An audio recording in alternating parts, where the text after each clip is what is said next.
Hello and welcome into the Cali to Cuse Up in the Rafters podcast, your home for college basketball from Cali to Syracuse. I'm your host, Anthony Scott. Joined alongside with me, as always, is Andrew Papi Carey and Lucas Silberman. Go to Papi first because Duke has a losing record. This is the first time Cali to Cuse has been around when Duke basketball has a losing record. Papi, I know you got to be happy about that. Yeah, it's exciting times, obviously. The Blue Devils under 500 for the first time in quite some time. They just suck. There's nothing else you can say. When you suck, you suck. When you suck, and it's so great that a team that never sucks is finally sucking. And it sucks that COVID is around just because, we can't boo them, I guess, like going to the games. I wonder, obviously they'd still pack the stands, but it would be interesting to see if there was fans around what a Duke game would look like. Lucas, how we doing down in New York City? Making some moves on the job front hopefully soon? Definitely working on some things. It's freezing here. So cold. I can't believe how cold it is. But no, we're living. Got some fun stuff coming up. NBA season in full swing, college basketball in full swing, keeping myself busy on that front. Got the Warriors tonight. Big things coming up. As I say, you mentioned the weather. You're the one that wanted to move from the great state of California over to New York City. Are you questioning the move now that we're in the brunt of winter? That's a good question. No, I don't regret that. Because New York City's it's back more than California is right now on the safety protocol front. This Friday, tomorrow when this comes out, 25% indoor. It's just a step in the right direction. It's progress, not perfection. So, just keep being safe and, wearing your mask and all that great stuff. I forgot to mention to the people, today is Thursday, February 11th. New podcast drops every Friday. So February 12th in the morning, you can get this on Spotify, Apple Music, Apple Podcasts, wherever you get your podcast. We will be there. And if you haven't heard, we've also moved over to the Challenge Sports. They're a new sports media website, brand, have merchandise, articles all on their website. Check them out at thechallenge-sports.com. You can find all our episodes there as well. But before we move into college basketball, this is our first episode since the Super Bowl. How was your Super Bowl experience, guys? I mean, it was a blowout game, but it was surprising to me, at least, the end result. I was really surprised by it. I picked Tampa to win, and I wasn't expecting a 22-point margin of victory. No, one of your prop bets was under 16, right? Yeah, that was a wrap. But, it was sort of obvious. Like, no one really talked about how bad that O-line was depleted. It was in Tampa. Like, I just felt like there were so many factors that actually went into how dominant the talent level is past Tyreek, Travis Kelce, and Pat Mahomes. Like, there's nothing else really going on there. And the defense on Tampa was very overrated at times, but then they became underrated in a way. Yeah, the Tampa defense was able to put it together as the season went along, I felt, and really, kind of strengthened that team overall as a whole. I spent the better part of the first half finishing up a Chicago Blackhawks Dallas Stars highlight, so that was fun. It was a quality OT game. But yeah, I mean, the Super Bowl, either way, no matter who you bet on, I feel like you were going to be upset with who won. If you lost your bet, you're going to say, wow, that was so obvious. Why would I not bet on the other guy? No matter what. I mean, because on one hand, you're betting on, it's quarterback versus quarterback, really. You're betting on Tom Brady or Patrick Mahomes, two of the greatest to ever do it. So you're going to be upset with yourself if you lose one way or the other. I know I certainly lost, so I'm upset. How did I not bet on Tom Brady? But at the same time, I can't be too mad. Yeah, Patrick Mahomes, I kind of fell victim to him just being a god on the football field, which he kind of was still, even though they put up 9 points. He did what he could, I thought. He's running around with his head cut off trying to avoid Shaq Barrett and JPP. And, you just realize how big the O-line, once again, it comes down. Football is one of the trenches. You see it in these big games. The trenches always matter. Obviously, Patrick Mahomes can only do so much. And it was a wrap. Tom Brady, though, the man loves to drink. We finally got to see him, what he would look like on a Kendall day. They just pushed all the right buttons, too, like bringing in Tom Brady, drafting an O-lineman in the draft, bringing up Gronk, AB. They just had Leonard Fournette. They just pushed all the right buttons that, they kind of made a roadmap for other teams. Like you're seeing the Rams trading Jared Goff for Matt Stafford now. So you just have teams swinging for, just a different change of pace or different style to see if that works. And any thoughts on the parade? Tom Brady, Papi. I've seen him, that was an interesting side of Tom Brady. I love to see it. I wish we got to see it more often. But him throwing the Lombardi trophy, I would have never expected that in my life. And it was great to see. Well, I mean, when it's number 7, who cares? You can just let it sink to the bottom, right? I mean, that was awesome to see. He said that he didn't drink at all during the regular season, so that was his first time drinking in forever. So it's a little bit of a lightweight, I'm sure, and he was pounding a few down too quickly, I guess. But when I look at the Tampa Bay Buccaneers in general, some of these guys didn't even play, but when when all their careers are over and it's all said and done, they might have the greatest Super Bowl roster of all time in terms of like Hall of Famers. You look at a guy like Shady McCoy, who was really their 4th running back this year, which is just crazy to think about. And Ndamukong Suh, obviously a washed Gronk kind of, but I mean, you got 2 TDs in the Super Bowl, and it's just crazy how much talent they had on their roster. The legendary aspect of that roster, we're gonna be looking back on this team 10 years from now, being like, Shady McCoy was on this roster. He didn't play, but just the fact that these names are on the same roster, they had to get it done. A convoluted Madden curse victory. AB was a cover athlete back in, I think, Madden 20 or Madden 19, and a little bit of a crazy journey to his first Super Bowl, but I think he definitely got there. He definitely got there, indeed. Great game, great just legacy definers, I guess, for both players. I mean, obviously Patrick Mahomes is going to have a chance to come back, but just to make it there twice is impressive. But the NFL season, we got, 8 months till that rolls back around, got some time. So what's in full gear right now? Some college basketball, some Syracuse basketball. 1-1 last week, Lucas. Could have been better. I mean, are we really surprised that this happened? I mean, Clemson is a hot and cold team. They showed up and they dominated. I mean, what a clash of jerseys, like Pop mentioned in our last podcast. 2 orange schools going at it. Wasn't really surprised by that margin of victory, but they handled their business at NC State. Beating them by 9. Going 1-1 is always great. You always want to sweep, but that's just not how it goes sometimes. So, Pop, where do you currently see this as? Is Clemson's victory going to be the downfall of Cuse, or is it just keep trying to perform to the best of their ability? The Clemson loss is definitely going to hurt down the line, just because I think when it comes down to it, Syracuse and Clemson are probably competing against each other for a tournament spot, or certainly that could be the case down the road. It just comes down to the fact that a lot of times on the road, they just have looked unprepared. This is dating back 6-7 years now, really since the Tyler Ennis team. They go down to Clemson. They do this all the time against Clemson. I mentioned it on the last podcast. Syracuse has had way more talented teams than them in the past. I would say this one is relatively even talent. I know I'm biased, but I'd personally say Syracuse has a little more talent than Clemson, I would think still. But all that being said, Brad Brownell has his team ready to play, and Syracuse just looks like they're still on the jet flying down there. They have no they made 3 field goals in the first half. They went 3 of 25 and a half shooting the ball. I mean, there's not much else that can be said. You're not going to win games doing that. Get off the plane, get ready to go, and suit up. Jesus. Yeah, Clemson was an embarrassment. I saw on Twitter a lot of people saying they turned off the game early, including myself. It was pretty ugly to watch. I kind of expected it. Barama Sidibe let me down. I hyped him up so much just to let me down once again. 4 fouls in 11 minutes of play, but the matter of the fact, I think Jim Boeheim might be right on this one. He's just not ready to play. He says the knee's still swollen, obviously trying to rush it back. But I just don't get why they said 4 weeks in the beginning if it's actually going to be maybe the whole season. That just got fans' hopes up, maybe just my hopes up. But at least it was good to see him at least try it. But, yeah, he didn't play in the NC State game. Syracuse was able to get it done. Alan Griffin keeps coming up big. The NC State game was a must-win after losing the Clemson game. It's at least good that we can win on the road against somebody besides Boston College. I mean, we got to start winning road games. That's where all of our quad 1 wins are left, the chances of getting them at least. So that was a positive sign. But, yeah, Clemson was an embarrassment.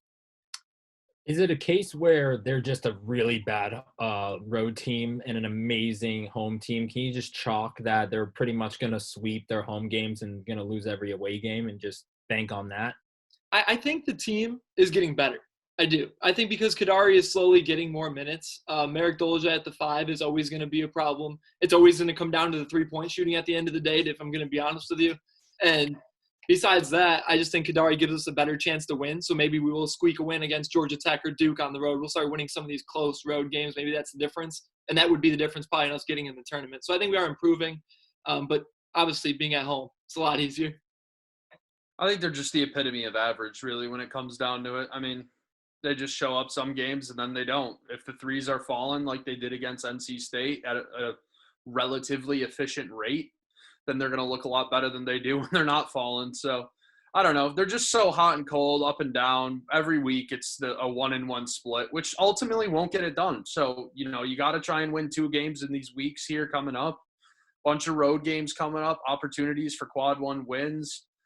Which are a lot easier to get on the road, as the net rating allows for 75 or higher to be, or 75 or lower, to be considered a quad 1 win. So they got a couple of these opportunities coming up, got to capitalize on it. Alan Griffin, I mentioned him last week. I really think he's taking over kind of as the key guy on this team. Quincy Guerrier was very good in the beginning of the year, but he's a little undersized down there, and I think we're starting to figure that out, especially against a guy like Manny Bates on NC State, who blocks shots like he's Mutombo. So, it's just got to win, bottom line. Well, including that personnel choice, I mean, A.Scott mentioned it earlier. For the first time since that Buffalo game, Kadari Richmond saw more minutes than Joe Girard in the Clemson and NC State game. I think it was Clemson – I see in here 25 minutes for Girard, 28 minutes for Richmond, and then at NC State, 20 for Girard, 25 for Richmond. I mean, I sometimes feel like Boeheim keeps the roster so tight-knit and just that 7 or 8 guys playing so many minutes just to get them in shape, and then also start feeling and dispersing it out as he sees what's on the floor, seeing what works out, throwing out different lineups out there. I think we might see more of this. A.Scott, he's finally listened to you. He must have been listening to the podcast finally. Must have been tuned in. Kadari Richmond finally got some more minutes than Girard. First time since the UB game that happened. But I just need him to see him start. Just see Kadari start, see what it looks like. Because in the beginning of these games, sometimes we're already behind. We're already playing from behind because of the decision in the first 5 minutes. The whole first half was pretty back and forth. Cuse kind of took over in the second against NC State. So Kadari starting the game, I think, would just set the tone early. I think it's a real difference maker, especially on the defensive end. We've seen it time and time again. He averages the same amount of steals, if not more than Girard, and he plays less minutes than Girard. So he needs to be out there more just for defense, and he offers so much on the offense. Buddy Boeheim getting 35 in both of those games. His 3 was nice in the NC State game. That's when I want to see him getting 35. If it's not, try Girard at the 2. I want to see more Girard at the 2. Just give out minutes more evenly. But I like what I saw. Step in the right direction. Question for you, though. I have a question. Where does Kadari Richmond rank for you as all-time 6th men for Cuse? Because I think Boeheim does a really good job of bringing some of his better players off the bench. He did it with Dion Waiters.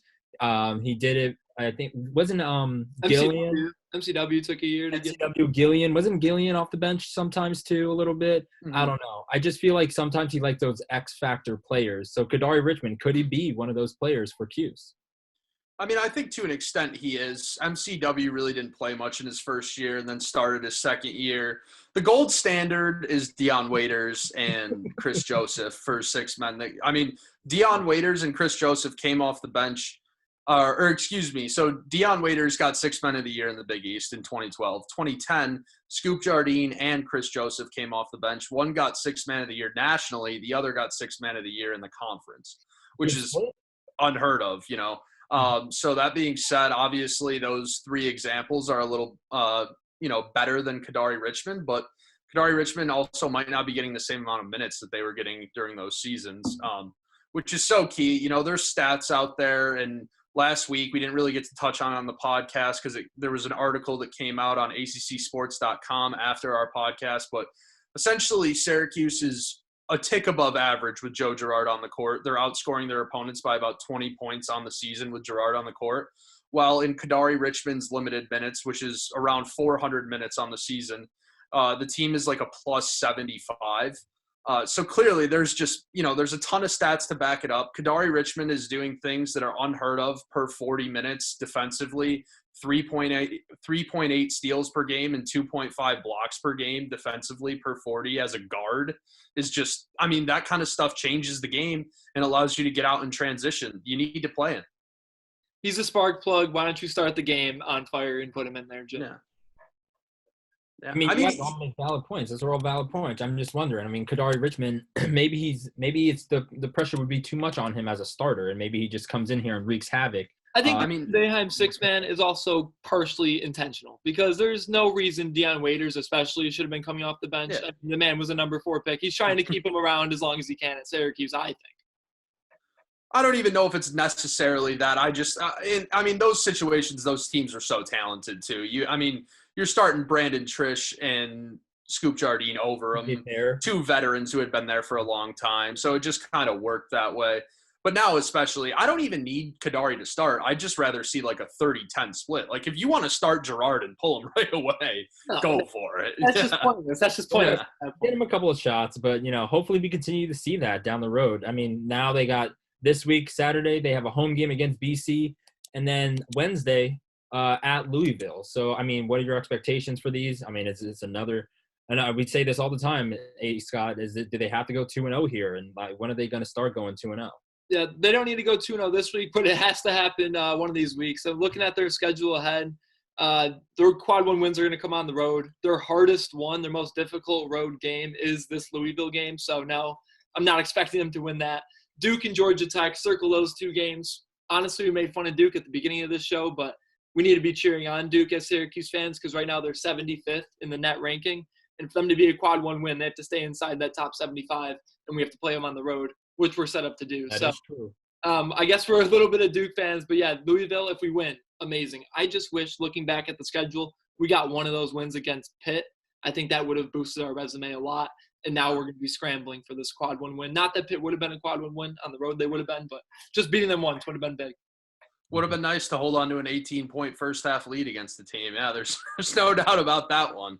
That's just one that always come back to bite you. I mean, Yeah. It's not how you draw it up necessarily. It's going to come back to bite them. And I think this week is the week that you got to consider going 2-0, mainly because they're playing BC, and that should be a free win. Yeah. So you really should look at it as, it's really just a one game a week thing. You need to focus everything on Louisville. I personally think Georgia Tech is the best team left on Syracuse's schedule. Last year, the Orange blew them out in Atlanta, and I know Georgia Tech's going to be looking for revenge. They always struggle down there, another team they struggle against. So, I think Louisville is a great opportunity this week for Syracuse. Midweek game, maybe catch them napping a little bit, but you got to come prepared. Yeah, Louisville, they've slipped up a little bit. So maybe, we could catch them on a sleeper night because they've dropped some games that they should not have lost. So Syracuse just needs to squeak one out somewhere. Well, we can guarantee one thing. They're not a top 25 team. I just had to throw that in there. But we're going to start moving on to the top 25 update. First thing off the bat, a new top 5 team in the top 5. We have the Gonzagas, Baylors, Michigans of the world, a team that, Pop has also mentioned hasn't played in months, coming on months. But now we see a new team, their biggest rival. The Ohio State Buckeyes now in the mix, followed by Villanova, who did slip a little bit because of last week's loss. Jumping into right behind them are 2 teams in Illinois and Texas Tech. So how are we looking right now? How are we feeling? There's 3 Big Ten teams in the top 6 right now, or top 7 right now. A.Scott, are these the top 6, 7 teams in the country? To be honest with you, I doubted Ohio State all along. We'll get into them a little bit later, but they may be here to stay. Texas Tech, they've been slipping a little bit. They lost to West Virginia this week. So when the new rankings come out, they'll drop out of that top 7, probably top 10 area. Missouri, they're up there. They're number 10 now after they beat Alabama. The top 10 looks pretty good. There's going to be a shuffle towards the back end, but Gonzaga, Baylor, they're going to hold strong and then just wait and see with Michigan because they haven't played in a while.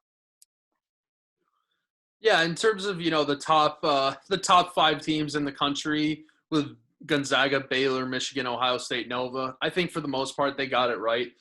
I still am not an Ohio State believer, I got to be honest. Like I'm not really sure how they're beating these teams. I'm just not. That's what I mean. If you watch them, like they're a very gritty, like hard-nosed kind of grind the game out kind of team, which can be effective, but that's why I almost am not sure how good the Big Ten is, because teams like that, they can have good years, but when it comes down to it, you gotta be a good team. You gotta make shots. You gotta run a good offense. And I just don't know if Ohio State can do that when it comes down to it in the NCAA tournament. I know, from some people that I follow on Twitter, I've been seeing some advanced stats that they're getting very lucky defending the three-pointer. Like, teams just aren't making threes while Ohio State is doing a bad job defending it. They're giving up open looks and teams are just missing. Eventually, stuff like that's going to catch up to you. But, they just play a very tough physical kind of game.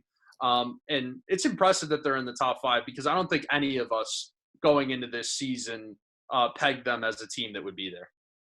I mean, can't agree anymore. We talk about maybe 8 or 9 teams all the time in Ohio State, and all these other teams have been in there the whole time. I mean, the next topic, the 2 teams that dropped the most since the last week's rankings are Texas and Iowa. We just talked about how they're perennial top 5 teams in the country. Like, are they the top 5 teams? And now they have the biggest drop into the teens. So, out of those 2 schools, which one do you see bouncing back after a very rough stretch? We're going to talk a bit about it a little bit now, or we can just get into it, Pop.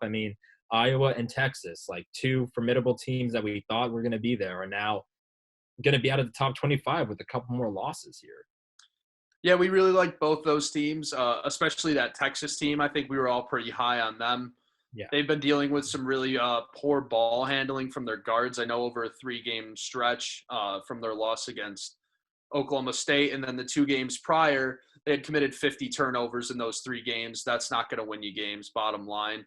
And now when it comes to Iowa, I know we might touch on this down the road, but Iowa is really struggling to defend the basketball. They just play terrible defense, and it's going to be interesting to see which one of those 2 teams, make it further come March, because I think they are similar in the fact that, they're both teams that on paper are very talented, but they just can't seem to put it together and stay at that elite level at least. Yeah, no thoughts. We'll get into both of these teams in a minute. I'm excited for the conversation that we're about to have. All right, hold your feelings in, A.Scott. Don't let it boil over too much. But a couple other notes on the top 25. UCLA, Florida, Kansas, and Drake, shout out Drake, finally lost, dropped out of the top 25. Drake losing to Valpo, you'd hate to see it. Also, I think I saw in the news that Valpo is taking away they're completely rebranding. I hope you brought this up. Yeah, they're dropping the Crusader name. Yeah, so they're dropping the name, the colors, the whole thing. So that'll be interesting to see how they work that out. But a few teams that now enter the top 25. 2 teams in particular that we've been seeing that have just been bouncing back and forth. You got Oklahoma State and Rutgers, but 2 teams that there was a Cinderella in one of these, but USC now moving up to the top 20 into the top 20, as well as Loyola Chicago. So we got to touch on a lot of different things, but seeing those 4 teams, are you surprised? They've been cooking recently. Yeah, Loyola Chicago is interesting. They're definitely obviously a mid-major. They play in the Missouri Valley Conference. There are some decent teams in that conference. Wichita State used to be the class of this conference, then they moved out. But this is the same conference that has Drake in it. And Loyola Chicago and Drake, they're both around the number 1 seed for the conference. They both have 1 loss, and they're playing this week coming up. They play on Saturday and Sunday, the back-to-back in Drake Stadium. So that's a big one. That one will kind of tell me, who's actually the class of this conference. They'll probably split as all these back-to-back games usually go. But Valparaiso is usually a good team in this conference. Evansville, every now and then. Indiana State's decent. So I think the winner, Loyola Chicago or Drake, whoever comes out of this conference, might be able to make a run. Pop, you love seeing Sluckers in there again. They just always come back to haunt us, right? It's an exciting time when Rutgers is in the rankings. Who would have thought Rutgers basketball would ever rise to these kind of heights? We were all in on them in the beginning of the year, but they've definitely kind of come back down to earth, unfortunately.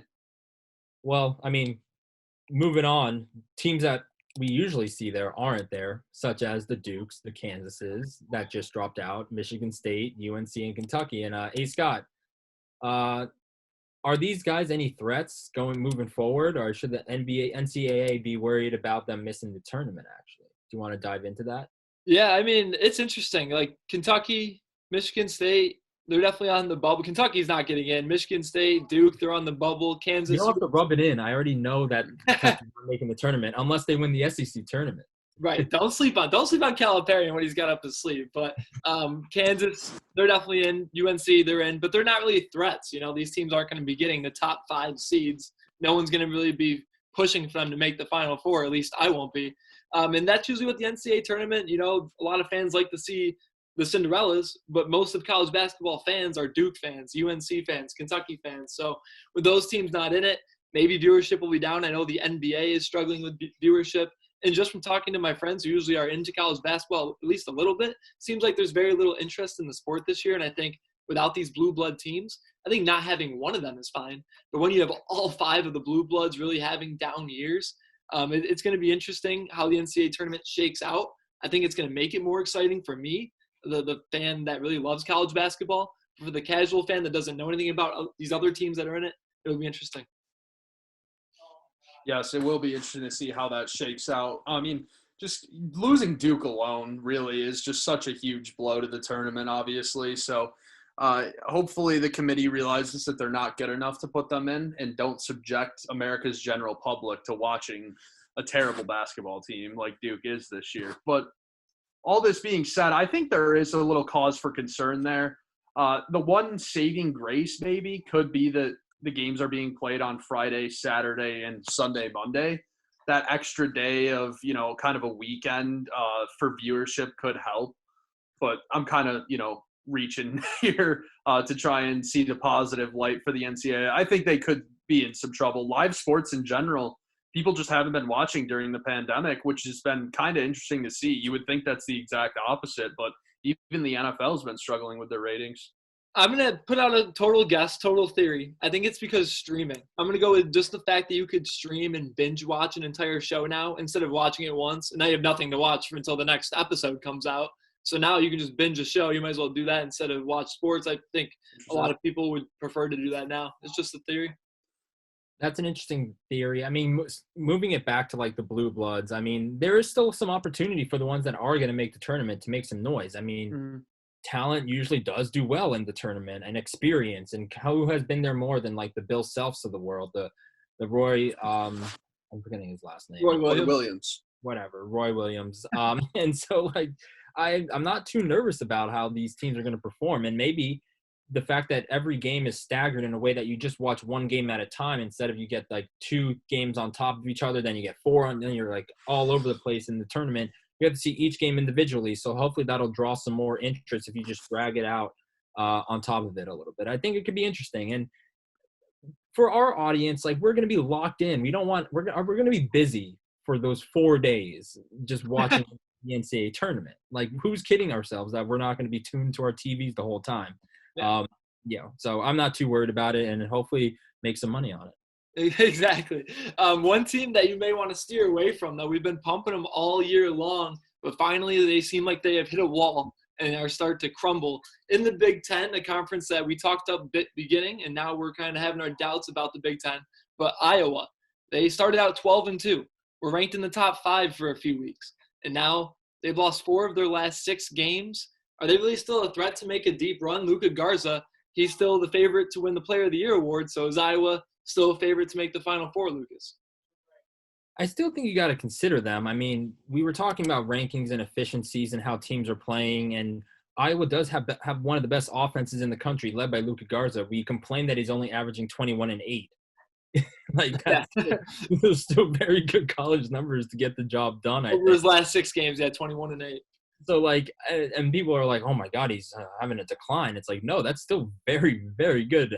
And I just think there's leadership, there's veteran play, and I think they're getting battle tested in this Big Ten. I mean, they're just beating the crap out of each other. So I think when they start playing in the tournament and they can get hot, and they have a guy who can take over, and you need a guy who can take over, and Luka Garza is that guy.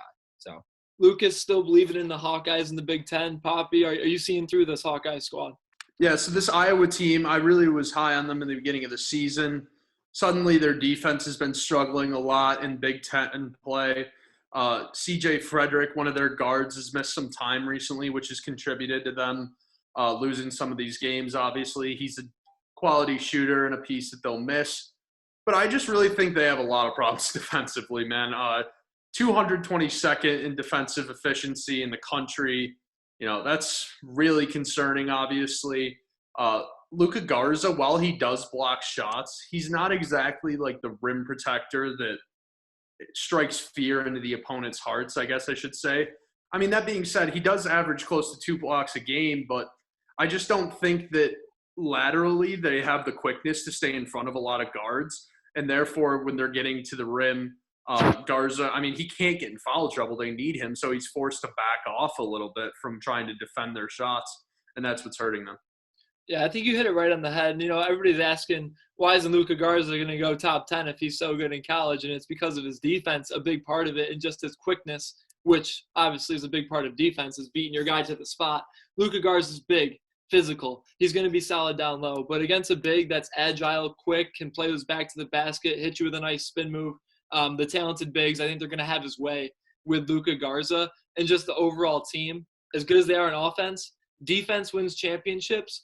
Yeah, Iowa offense can probably get you to the Sweet 16, maybe even the Final Four if you just shoot lights out from the gym. But if you play a good defensive team, you're gonna lose because the defense will shut you down and you can't stop them at all. So it's either gonna go one of two ways for Iowa. They're either gonna lose in the first round or make a run. Like it's really it's the hot or cold. Like if they can get through the first game and not get scared into a first round loss, I think they can run the table.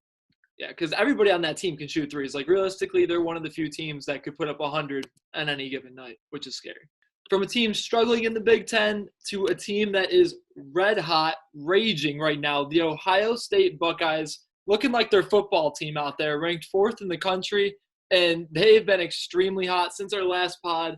They beat Iowa on the road, 89-85. Then they followed it up with another road win against Maryland.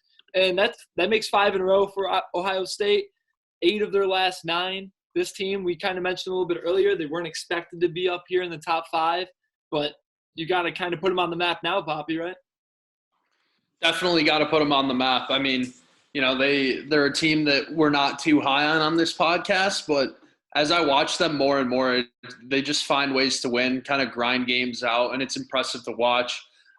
Big shout out to a guy, Kyle Young, on their team who's been there for 4 years, a senior. And I've just never seen somebody play with the amount of intensity and physicality that he plays with. They said that he has yet to practice once this year in an entire practice because he's dealing with so many injuries, but he has also yet to miss a single game this season. He's played in every game but hasn't made a single practice. And he's just a guy who shoots the ball extremely efficiently at 58%, rebounds, knows his role, 9 points a game, 6 boards. And they just, everybody on the team, that's just kind of the mark of the team is know your role, contribute what you can contribute. And for Chris Holtmann, it's working. Are you saying that we haven't seen the best yet from Kyle Young? I'm not necessarily saying that we haven't seen the best yet because I don't think his ceiling is higher than what he's doing right now. I'm just saying that he's doing it on like one leg probably. And to give this much effort and energy is impressive. Yeah. Are you seeing Ohio State as a real threat, Lucas, or Michigan, Wisconsin, Iowa, Illinois? Is there another team that you got your eye on? So I've never pulled this card because I'm not usually one to do this, but Ohio State does have some sort of tie to Cali to Cuse. Justice Suing is a Cal Bear who transferred and had to sit out all of last year. And now he's back. He's a lefty, and he's actually one of their best players. He plays about 26 minutes a game, averaging like 11, 5, and I think an assist a game or 11, 5, and 2. And he's a productive player for Ohio State. And, I didn't really give him the credit that he deserved. I was more just salty that he left the Bears to be a very mediocre Pac-12 team. But, I mean, he left for a reason. And Cal transfers have actually typically done well when they leave Berkeley, weirdly. So, glad to see him doing well. And I think that them and Michigan have to be up there. And then Iowa, just because they have the best player in the country. Yeah, you guys mentioned some great players on Ohio State, but didn't touch on their 2 leading scorers. Dwayne Washington Jr., a junior point guard, and E.J. Liddell, a forward down low. Liddell is only in his sophomore year, and he did this again in his freshman year, averaging 15 points a game, 7 rebounds, a guy that can go up, get the boards, play down low. Little undersized, though, to play down low with a guy like Luka Garza, but he still finds a way to get it done. Kind of like a Quincy Guerrier, he finds ways to score, shooting over 50% from the field or right around 50%. So they kind of have it all. They got the guards, they got the forwards, they got experience. And I feel like the past seasons with Ohio State, they've started out hot and kind of fizzled. And now maybe this just ensuing pickup from Cal, maybe this is the big difference. Might be the big difference. Certainly the Big Ten, too, has a lot of quality opponents. Who are you guys seeing? Obviously, Lucas, you touched on it. You like Iowa. You like Michigan and Ohio State. And I tend to agree with you. I'm maybe not going to put Iowa in there, and I'll swap them out for Illinois with teams that I think could really make some noise from this conference come March. Who are maybe some of the frauds that you guys are seeing as ranked teams? Frauds, I mean, Rutgers, they're ranked right now 25. We loved them coming into the season, but I don't think they have what it takes to be down low with some of these teams in the Big Ten. I think a lot of Big Ten games for Rutgers are just mismatches for them. I think Rutgers is a great team, but in a Big Ten conference, there's a lot of teams that have solid, where their best player on their team is their big man. And that's really not the case for Rutgers, and they have undersized big men. So I wouldn't say Rutgers is a fraud. I think they're going to struggle in the Big Ten, but watch out come I think there may be a sleeper team out of the Big Ten. As far as frauds, though, Wisconsin's a team that I'm not sold on yet. Iowa's defensive struggles really, really scare me, and I thought I would never say that about this Iowa team. And I'm honestly starting to believe in Ohio State, so I can't say them a fraud anymore.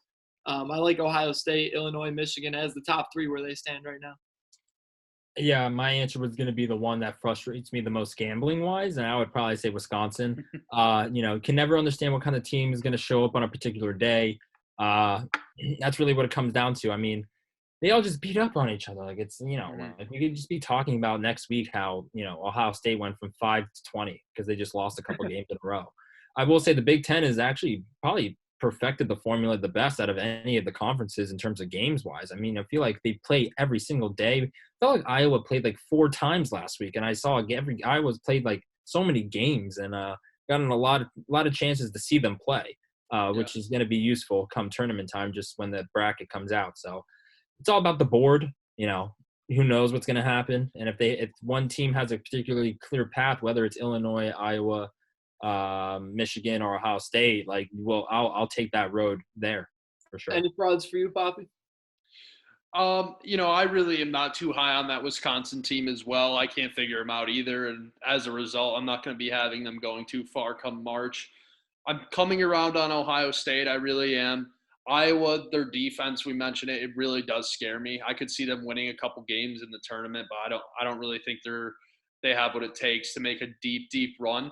All that being said, Purdue is a very intriguing team, in my opinion, out of this conference. They're 8-1 at home, but they've beaten Ohio State twice, who's maybe the best team in the conference. That's interesting. Yeah, so they've had some real success at times this year.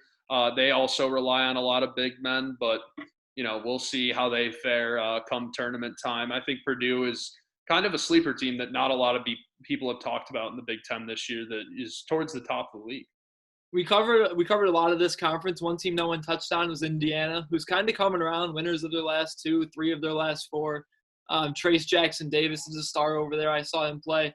I believe I forget what game I watched. Illinois.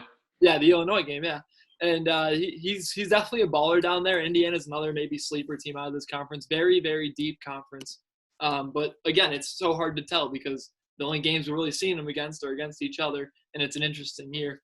But moving over to the other probably deepest conference in college basketball, the Big 12, they definitely have a lot of great teams up near the top, a lot of heavy hitters, and we'll start off with the West Virginia Mountaineers, probably our favorite team on this podcast because of their coach, Bob Huggins.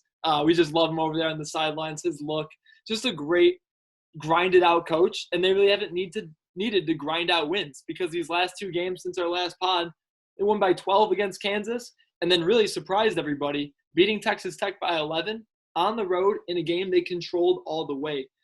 After that game, Papi, you had some interesting words in our group text. You liked West Virginia going to the Final Four maybe. I did throw a little future down on the Mountaineers hitting the Final Four. Just so much confidence in Bob Huggins, really, when it comes down to it. I love Huggy Bear on the sideline. I think he's a great players coach and can adapt to the kind of team that he's got for that season. But, yeah, West Virginia, really impressive week for them. Deuce McBride, Miles McBride, we kind of gassed him up on this podcast, and he's really backing it up. Whenever they needed a bucket against Texas Tech, he had the ball against Mac McClung or whoever was guarding him. and he was getting to the basket or getting to the mid-range. He was hitting a lot of mid-range jumpers. He's a very impressive player. And something that we're going to have to talk about with this West Virginia team too is, they lost Oscar Tshiebwe and they're a little thin in the front court, but their backcourt depth is still very, very good. They were without Taz Sherman, who's one of their better players in that Texas Tech game. And Sean McNeil, a guy who was coming off the bench, stepped up and had 25 for them in a huge performance over Texas Tech. So really great road win for them. And they got a lot of depth at guard specifically. So they're a team that I really like come March. I don't know if West Virginia is the most talented team in this conference. Obviously, Baylor is the class of the conference, but Bob Huggins, the West Virginia team, they're a team that's not going to fall victim to the upset, in my opinion. I think a lot of it sometimes comes down to the mentality of the favorite team. If they come in maybe a little overconfident, I feel like that's not a West Virginia Bob Huggins coach, so I really like them come March. And these last 2 wins, what can you say? They haven't lost in the Big 12 since over a month ago. January 9th was their last loss in the Big 12. They had a few games postponed, and their one loss in between them came against Florida in that Big 12 SEC challenge. West Virginia, Texas Tech game, Lucas, were you surprised by the outcome? How good is this West Virginia team?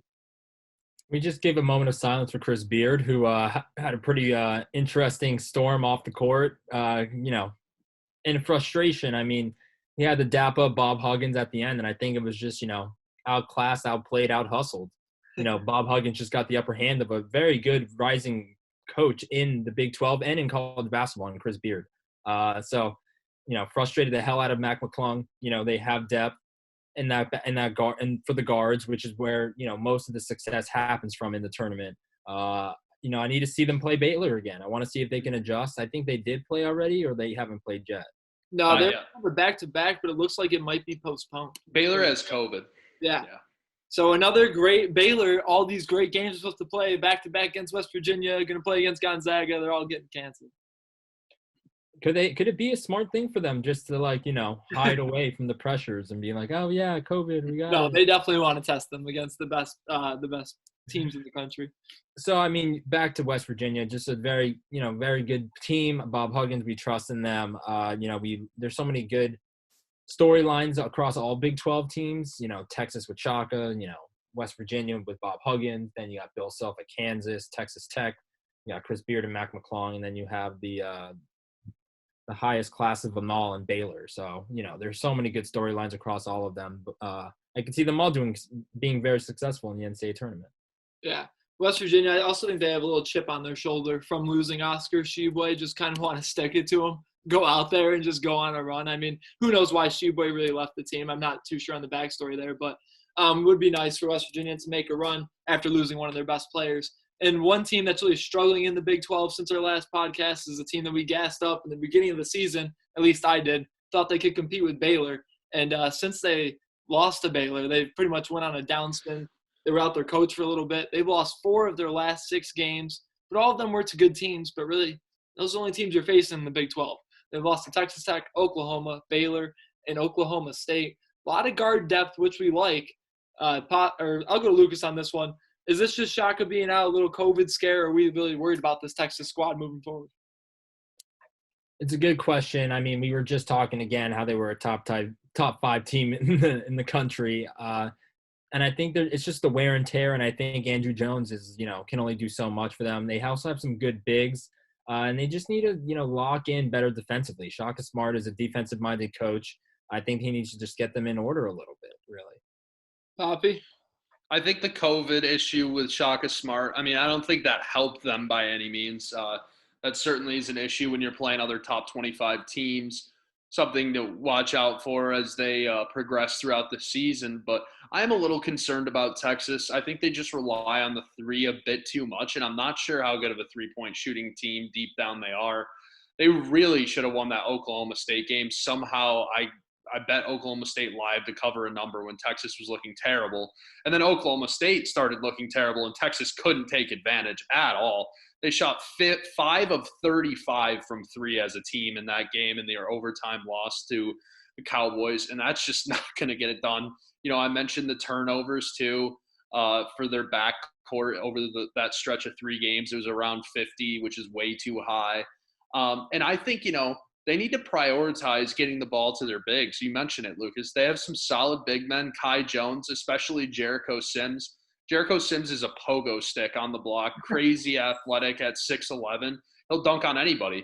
And he's, his scoring numbers have been going up recently, but not to the level that they should be. I think that they actually have something down there. Rather than chucking up threes that are contested, they need to look to get the ball inside a little more, and hopefully that will bring some success. I think Shaka will figure it out. I'm personally not worried about this Texas team. I have seen the good and the bad. The Kansas game, they shot lights out in Kansas, and I was sold on them. Maybe I fell victim to the hot three-point shooting night because against Oklahoma State, it was atrocious out there. And Andrew Jones has been balling out, but Courtney Ramey and Matt Coleman need to step it up a little bit. Ramey's a junior, Coleman's a senior. They've been around. And against the Oklahoma State game, they both played – in the Oklahoma State game, they both played terrible. Ramey shot 13% from the field in the game. That you're not going to get it done playing 44 minutes, shooting 13% from the field, and he's one of your leading scorers, or supposed to be. But, yeah, maybe they should start looking down low. I think that could be a very useful tool, get away from the three-point shooting, because you mentioned Sims, but Kai Jones is the NBA prospect. I mean, Kai Jones is on draft boards. I love Sims, but for some reason the NBA prospects think Kai Jones might be a little bit better, which more the merrier, you know what I mean? At least try and get it down there. They shoot a little too many threes. I think you are right, Pop, but I'm not worried about Texas. Little bounce back. Shaka Smart, recovering off the COVID. They'll be good. Big 12, speaking of that, Texas might be your fraud. I guess who are your elite teams, or do you have another fraud that you want to mention, Poppy?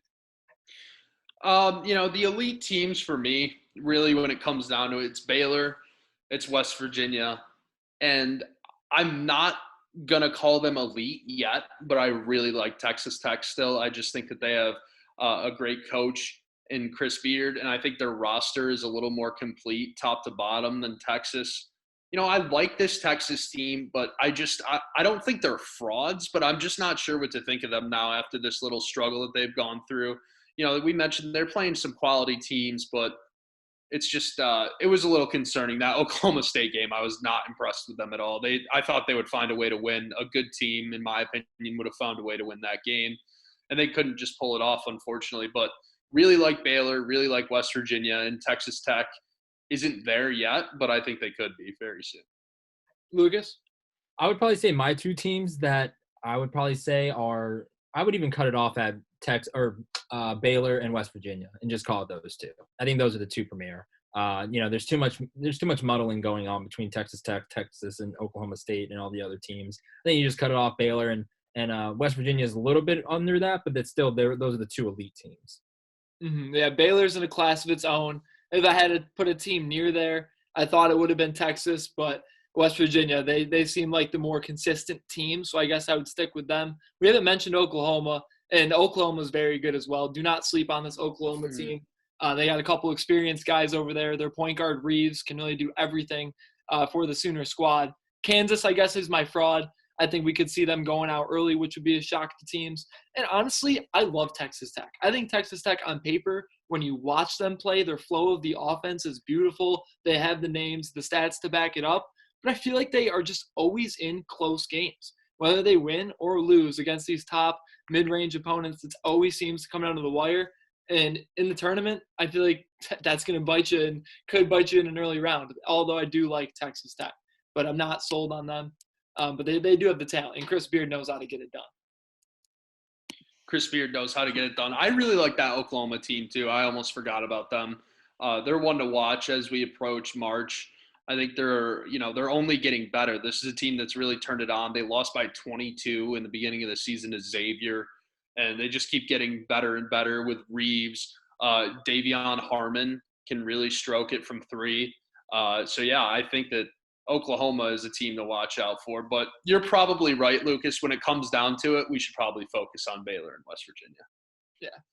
Over to our player of the week. Last week we had a pair of brothers as our player of the week. This week we're just sticking to one guy over in a conference we don't talk about too often, but it's Lucas's bread and butter, the Pac-12 and USC freshman center Evan Mobley is this week's Cali to Cuse player of the week. We like to highlight some guys that maybe have some potential in the NBA, maybe not, but maybe they've just been cooking in college basketball, and Evan Mobley is definitely that guy.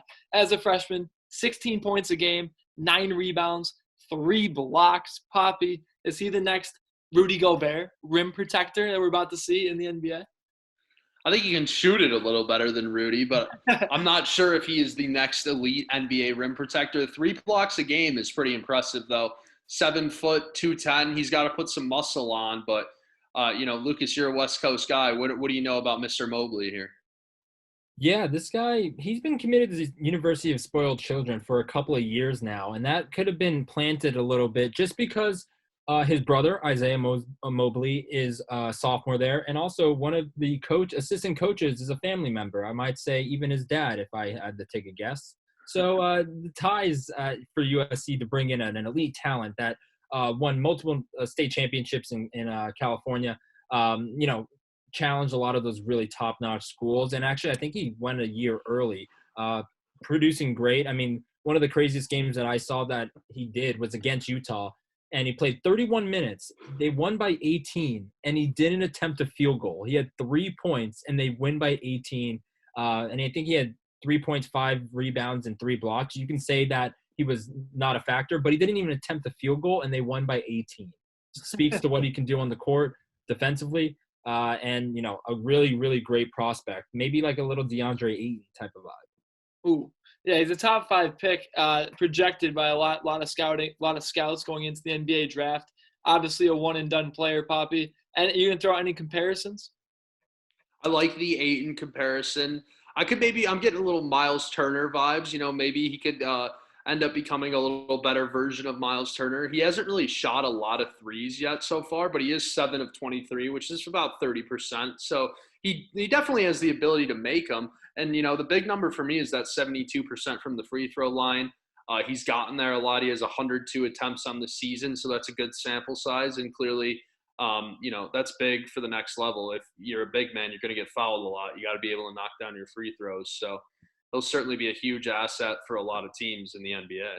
Yeah, I like both of those comparisons. He obviously has the modern game, able to step out and hit the three a little bit, and that's only going to get better as time goes on.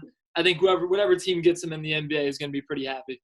Moving over to big games coming up this weekend, big slate of games on Saturday. Check out our Twitter at Cali to Cuse. I promise we'll have some picks. We missed out the last couple weeks, but this Saturday we'll have our official picks with the lines. We have a winning record in college basketball, 29-26, slightly over 500. We'll look to improve on that on Saturday. But here are some big games that we'll be looking at. They don't have the lines out on any of the games yet for Saturday, so look out on our Twitter for those picks. But let's talk about some of the big games on Saturday. First at noon, the Missouri Valley Conference Game of the Year, or Games of the Year, because they're playing on a back-to-back Saturday-Sunday swing. But it's number 22, Loyola Chicago, versus Drake, the cover Kings. They seem to cover. They're 19-1 almost every single week. Who you got, Lucas?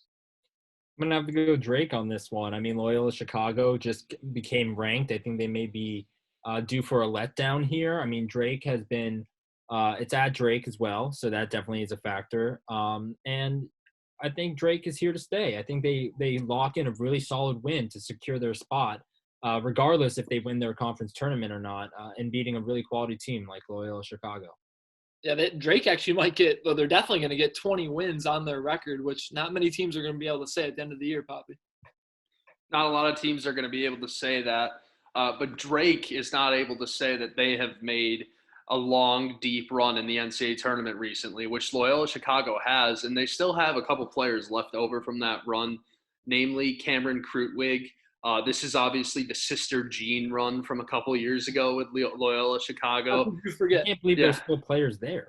Yeah, Cameron Krutwig is the name guy who's still there, averaging 16 a game on 61% shooting on the season. So he's very, very good option down low. He's yet to make a three, so clearly a bruiser. But Drake, I've considered betting them recently just because I know they've been covering.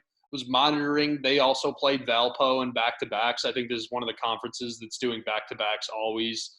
And they played Valpo in a back-to-back and should have lost the first game against them. And then they did lose the second game, and it really wasn't particularly close for a lot of that game. So I have a little concerned about Drake going forward. So I'll take the Ramblers in this one, the Fighting Sister Jeans. Every time I see a back-to-back, I've come to just know that they're going to split. It's a matter of who wins what game, so I try and avoid betting these back-to-backs. That being said, though, I agree with you, Papi, because I thought about betting Drake a few times, and not only was the Valparaiso series close, but the Illinois State series, the two games they played against them, one of them went into overtime, and Drake was fighting from behind in that one. So I think Drake is falling apart a little bit. That being said, I still expect a split because that's how they always go. But I'll take Loyola Chicago on Saturday, I guess. Why not? Then at 1 p.m. on Saturday, Oklahoma at West Virginia. Big 12 smackaroo of a game. You're going to want to tune into this one. Great guard play. Who you got? This is a good game here. It is a damn shame that it's on ESPN Plus. I'm sorry for all of those who do not have ESPN Plus. That's ridiculous. This is the best game of the weekend, probably. That being said, great guard matchup. Austin Reeves against Miles McBride. Really, I think whoever gets the better of that matchup is probably going to end up winning the game. I just think McBride's a little bit more of a complete player. I'm riding with my Mountaineers. Country roads, take me home to the Final Four, please. Please. You said it, take me home. Mountaineers are at home, and I will ride with Bob Huggins and crew. We're all on the Mountaineers. Let's all go home.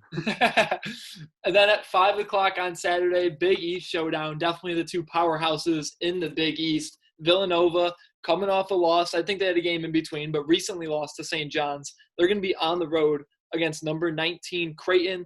Creighton's been slipping a little bit. Now 5 losses on the season. This one, though, I think Creighton is going to pull off the upset. I think Villanova is going to get smacked in the mouth a little bit. I'm honestly expecting a Creighton blowout. I don't know why. I just feel it coming. I feel like Villanova lost to St. John's. There's maybe a book out on how to beat them. I don't know what Creighton's going to pick up from that St. John's game, but I just got a funny feeling Villanova's going to go down this weekend. Maybe anticipate a little slugfest here in terms of defense. Maybe peep that under whenever that line comes out. It might be tempting to take. I mean, if you really think Creighton's going to blow them out. Maybe. I don't know, because these teams like to shoot the three, though. So I could see them maybe getting hot. I just think Creighton's going to shoot the three lights out. I think they need a statement win, and they're going to be way more hyped for this game than Villanova will be. This is definitely Creighton's game of the year. It's their biggest game. If they're going to win one, this is it. This is the one to win. So I like Creighton in this one. Ultimately, I think the line's going to be somewhere like, Villanova minus 3.5, probably something in that range. I would consider taking Creighton with the points. Lucas, your thoughts on the game? I would probably lean Villanova, honestly. I think that they need to win more than, Creighton. They just lost to St. John's. Are they that perimeter of a team? Do they need like a really good win to really get their feet back under them? So I like that one seed. Yeah. This would be big on getting that one seed. But moving over, thanks for sticking with us. Before we let you go, we got our one last thing. No bets this week because there's no football this week. But we will come up with some more betting for you as the shows move on here each week. But we still have our one last thing. I'm going to hand the mic over to Poppy Carey because lacrosse is almost back to Syracuse. Lacrosse is back. Not yet back to Syracuse, but that'll be soon enough. But it is back. Lacrosse it's a great sport. Exciting up and down kind of game, kind of like a little soccer hockey hybrid, I guess you could maybe call it, but it's really great action. The ACC is the creme de la creme when it comes to college lacrosse, especially this year. Unfortunately, the Ivy League is not playing. So essentially what we saw is a mass exodus of all the best players in the Ivy League looking to transfer out because they all suspected that they were not going to have a season. So a lot of those guys have joined ACC teams, Big Ten teams. Denver is a powerhouse in lacrosse. Some of them went there. Three of Yale's best players ended up on Denver. And then it brings me to the biggest issue that I have with college lacrosse is Michael Sowers, the best player in the game, joining the Duke Blue Devils, who arguably already had the best roster in the game. And now they bring in the best offensive player, a guy who scored over 300 points at Princeton. I'm biased here. I get it. I'm a Syracuse fan. Last year, Syracuse got robbed of a national championship from COVID. They were going to do it. They were going to bring it back. It was guaranteed. Yep. And this year now they got to compete against all these teams that brought in these transfers. Well, you can say, Poppy, why didn't Syracuse go out and bring in these transfers? But all that being said, Syracuse returned all of their seniors except for 2 from last year's team. They all came back. So really, you can't have a ton of guys on scholarship in lacrosse. It's a low budget sport. So with finances, they weren't able to go out there and offer these kids scholarships. So unfortunately, they're a little bit behind the 8 ball, but they bring everybody back from a team that I thought would have won the national championship. Cuse opens up against Army on the 21st of February, if you're interested in that one. A lot of great action on ACC Network, though. Carolina's a great team. Virginia's a great team. Duke's a great team. Notre Dame, I believe the lowest ranked team in the ACC is at 8 right now. So it's going to be a bloodbath in that conference. It sounds like it's going to be the super team here in lacrosse, though. Kind of. Yeah, that's a good way to put it. I mean, if we know Syracuse lacrosse, they come up big. Pop, find me a line. Let's bang Syracuse natty title. I wish I could. Some lax Vegas. You can bet on lacrosse in Vegas, but unfortunately you can't bet on it. It's only one select book, I believe, offers lacrosse lines out there. So Lax Vegas, you just called it? Lax lines, yeah, Lax Vegas. That's amazing. You know, you avoided Duke ruining your basketball season, but they're going to be right there for the That's what I'm worried about. Yep. Shout out to the Bombers too. Obviously, all three of us huge Ithaca College lacrosse fans. Hopefully, the D3 schools will be able to participate. You know, with COVID and everything, it's just unfortunate. You know, remember when we tried pushing for Ithaca to get lacrosse as a D1 sport? We were close, man. We were close. Yeah, that isn't happening anytime soon. I mean, it's just crazy to be there when they were number 1 in the country. That was bad. Yeah, it was a fun time. Honestly, going to those games, we kind of did pack the Higgins Stadium over there at Ithaca. But speaking of Ithaca, Cornell, great lacrosse program. They had one of the best players in the country. It was Jeff Teat. Is he one of those guys that transferred? Correct. So Teat hasn't announced the school yet. You know, he has the option, I believe, to still transfer somewhere, but a lot of people are expecting that he might just get ready for a successful indoor lacrosse career in Canada. He's Canadian. But, yeah, I mean, Cornell, they were not just Jeff Teat. They have a great offense, tons of talent on that team, and they're all losing out on, you know, a potential year to win a national championship. I mean, they'll get their eligibility back, but still it's very frustrating for these kids, you know, who work hard and want to compete at the highest level. Yeah. Honestly, if you haven't watched lacrosse, please tune in this year. It's a great sport. In Syracuse, we kind of grow up with it, but it's growing across – what do they say? It's the fastest growing sport in America. Yeah. Right? That is what they say. But, yeah, definitely tune in to some lacrosse. If you haven't seen highlights, Papi, who should they be watching if you want to see some crazy highlights? I mean, there's too many guys. Yeah, Mikey Powell, namely. Watch some Mikey Powell highlights, some Lyle Thompson highlights from UAlbany. Michael Sowers, I already mentioned him, but – some of those Cuse teams, 08, 09, classic highlight tapes on YouTube. Definitely. I'm excited for some lacrosse season. But thanks for sticking with us on Cali to Cuse Up in the Rafters. New episodes every Friday. You can catch us on Spotify, Apple Podcasts, and the challenge-sports.com. Also follow us on Twitter at Cali to Cuse. For Lucas, Papi, I'm Anthony Scott. Have a good one, guys.